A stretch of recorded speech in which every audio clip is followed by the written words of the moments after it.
Okay. So first of all, in solving the questions, first of all, in the mind, your mind should think in this way that what is your random experiment. Then you should go look for the sample space and then you should go for your favorable cases. That should be the general procedure to follow any question. Okay. So let's talk about this question. What is your random experiment? Give me in the comments what is your random experiment. One thing too I'll like to emphasize here is that if you are able to write in terms of statements, if you are able to write in terms of statements what I'm asking, then obviously you will be able to convert those statements into our mathematical equations. Okay, so if I'm asking you what is random experiment, then reply me and then we will convert that into our sample space. Yes, the sample space or basically the random experiment. First of all, the random experiment is you are choosing one number between 100 and 999. You are choosing one number between 100 and 999. Yes, good. Now, what will be the sample space? If you talk about the sample space, then sample space in words I am talking. Sample space in words I am telling you that it will be a number which lies between 100 and 999. Because that is our experiment. So basically sample space is all those numbers which are present in between 100 and 999. What is that number? Sample space. What will be the value of sample space? Yes, Saksham is actually correct. 900. Sample space, again I am repeating, sample space is actually the total numbers which come in between 100 to 999. To see that how many numbers are there, I am using the principle of counting here. See here, look carefully. Okay, in other ways also you can find it out, but I find this is the best way to find out how many numbers are present between one particular number to other number. Okay, so what we can do is, we can select one by one all these positions. Okay, so we need to frame a 3-digit number. Yes, from 100 to 999. So we know that we have total 0 to 9 digits. We have total 0 to 9, matlab 10 digits we have. Now for the first place, how many possible ways are there to fill this place? So you will answer, I can get any number here except 0. So except 0, any of the 9 numbers can occur over here. Yes. So 9 possible ways are there to fill up the first place. Yes. Then for the second place, we will have again 10 options because now 0 can be included as one of your digits. So I'll say there are 10 possible ways to fill up this particular place. Similarly, for third place also we will have 10 possible ways. So the sample space will be 9 into 10 into 10. I have used the principle of counting. What is the principle of counting? That if one task can be done in P ways and the second task can be done in Q ways, so the total number of ways in which both of them can be done together is P into Q. So if this place can be filled in 9 ways, this place can be filled in 10 ways, similarly the third place can be filled in 10 ways, then the total ways in which these all can be filled will be 9 into 10 into 10. Understood up to this point? This is your sample space. Answer is option D only. But you have to be smart. You have to be smart. You will not get much amount of time for solving every question. So you have to, the one who arrives at the answer very easily or very early will be the winner here. Okay. So now favorable cases. Now in words I am telling you again. I am telling you in words what is the favorable cases. So favorable cases are all those numbers which do not contain 7. So all those 3 digits number which do not contain 7 is your favorable cases. Okay. Now again I will do the same thing. I'll say that for first place I can't have 0 first of all. You can't have 0 and then you can't have 7 also. So there are how many ways? 8 ways to fill up this place. Similarly for second place, now you can have 0 but you can't have 7. So there are 9 ways. And again for this one 9 ways because 7 cannot be taken over here. So your answer, final answer or the required probability will be 8 into 9 divided by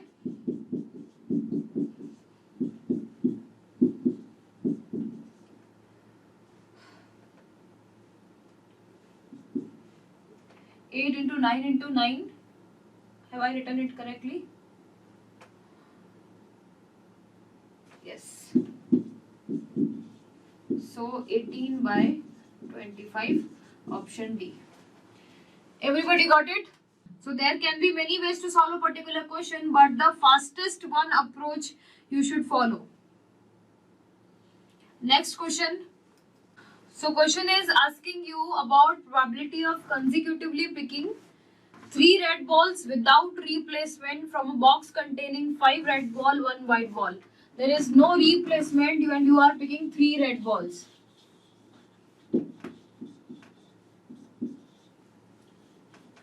So what is the random experiment here? What is the random experiment over here? The random experiment is to pick 3 balls. Okay, random experiment is to pick 3 balls, and what will be the sample space? Sample space will be the number of ways in which 3 balls can be picked up from the 6 balls. So can you use the concept of combinations here? Can you use that concept of combinations? So yes, because consecutively picking 1 by 1 without replacement is similar to picking all the 3 balls together. Yes or no? If you have 6 balls and you are picking out 1, then you are picking out 2, and then you are picking out 3. It is having the same effect as picking out all 3 of them as together. So that is why we can use the concept of combinations over here. Understood this thing? It's like if the answer is something like this, and if it is asked to write down up to 1 decimal place, then you have to write round off like this and write down 0.8. Okay, don't write the answer you are getting in your calculator. Sometimes you will get a lot many digits, but just round off it to the required value. Okay, so we can use the concept of combinations here. So what will I say? My sample space is 2 is the number of ways in which I can pick the 3 balls from a lot of 6 balls. So that is nothing but 6 C3. Yes. And now favorable cases. Favorable cases will be all those cases or the number of ways in which 3 red balls can be picked up from 5 red balls. I need my 3 balls to be of red colored. So that can be done only when you are picking those 3 from these 5. So basically this will be 5C3, and then your answer will be 5C3 by 6C3, which you have already solved to get it as half. Okay, this is one of your way to solve this question. I'll tell you one another way.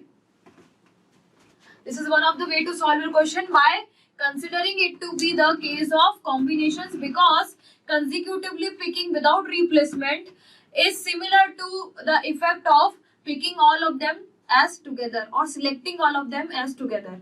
Okay, now coming to the method 2. This is just for your knowledge. Method 2. Okay, now tell me, just reply to me that if I pick 1 ball from this bag, okay, and I keep it with myself, do not replace it, and if again I pick the second ball, these 2 events of picking first ball and second ball, are they independent or dependent? Tell me this thing. What I'm saying, picking the first ball and picking the second ball without replacement, are they independent or dependent? Okay, so everybody of you are answering dependent, and I know your thought process why you are doing so. But you are correct. Everybody of you is correct. When I do not say that what is my sample space, you can say that they are dependent. Because if I have drawn 1 ball, then the next ball can be red also, white also. If it's red, then it depends upon first one, which one, red or white. Yes, that is your thought process. I got it. But what if I change the sample space itself? What if I just say that probability of getting the first ball as red, probability of getting first ball as a red is obviously 5 out of 6.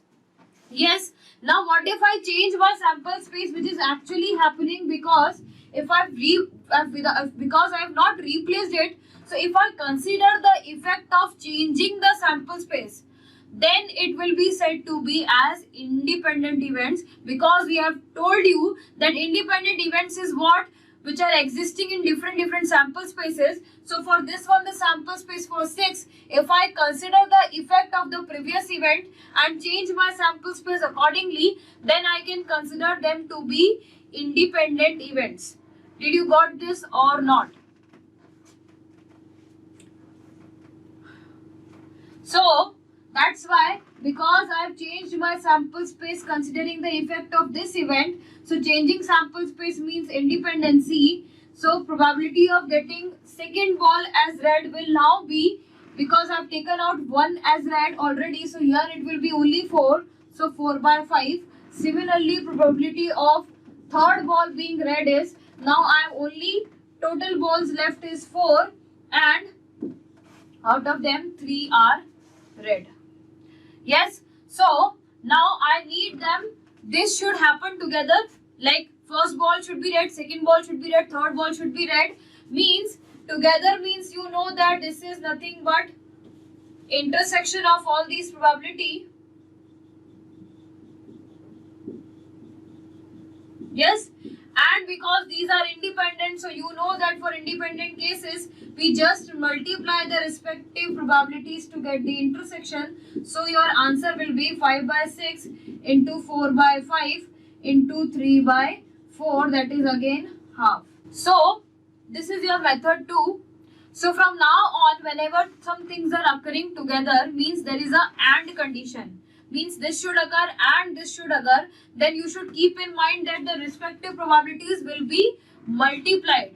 Whenever there two events will have AND condition means both of them are occurring together, then the probabilities will be multiplied among themselves, while whenever there will be OR condition, means either this occur or this occurs, then you will do what? You will just add those probabilities. So in probability chapter, you will keep this in mind, that AND condition means multiplication of the probabilities, and OR condition means addition of the respective probabilities. Okay. So coming to the linear algebra question that I have told you to do by your own. So if you see this question, eigenvalues for this A matrix are asked, and the A matrix itself is not given to you, but this equation is given to you. And the thing to note here is that eigenvalues are asked in terms of set, means in your options you are given some set and you have to just check whether this particular set is the eigenvalue set or not. Okay, now this thing can be done if you know the trace or your determinant of your matrix. Okay, we have seen, because trace is nothing but sum of eigenvalues and determinant is nothing but product of the eigenvalues. So if I know either of these two values, then I can just check with the options and find out what will be the answer. Okay, now because there is a matrix equation given to you, instead of finding out trace, we can easily find out the determinant, because I have already told you finding out determinant just requires an equation.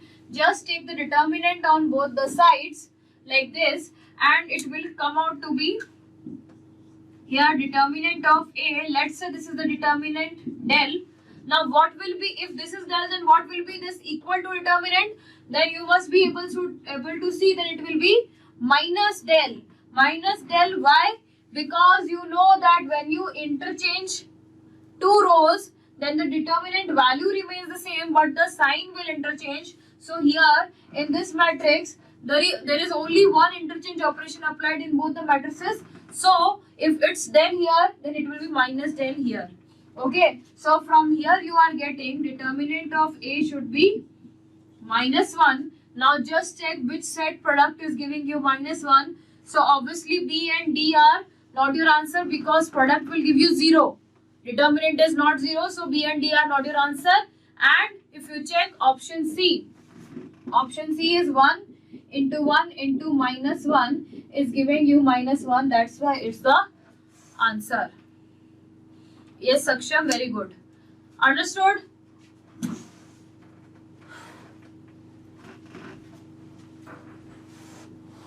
Any doubt in this or in today's class? There was no double implication sign over there. I have said you, if A is orthogonal, then its determinant will be plus or minus 1. I have never said like this that if determinant is plus or minus 1, then it will be orthogonal. It is not true. As the example of identity matrix. Identity matrix is also orthogonal, but yes, what I am trying to say is the double side implication is not true. If A is orthogonal, then it will have plus or minus 1 as determinant, but the reverse is not true. Any other doubt in today's class or anything else? So please be available tomorrow also, in the next class also, because we'll be solving a lot of questions, because in probability you know that studying only the theory is not sufficient. You should be able to apply that theory to your questions also, then only you will be getting benefit from that. Asking some questions. So consider a matrix having two identical rows, okay, and maximum value of rank if m is greater than n. M is greater than n, okay. So first of all, we don't know what is exactly the relationship between m and n, okay. If you are saying that two rows are identical, we already know that some row is dependent, and from this relationship that if m is greater than n, it implies that the maximum possible rank will be n, okay. Now I can't say what exactly will be the rank if I do not go with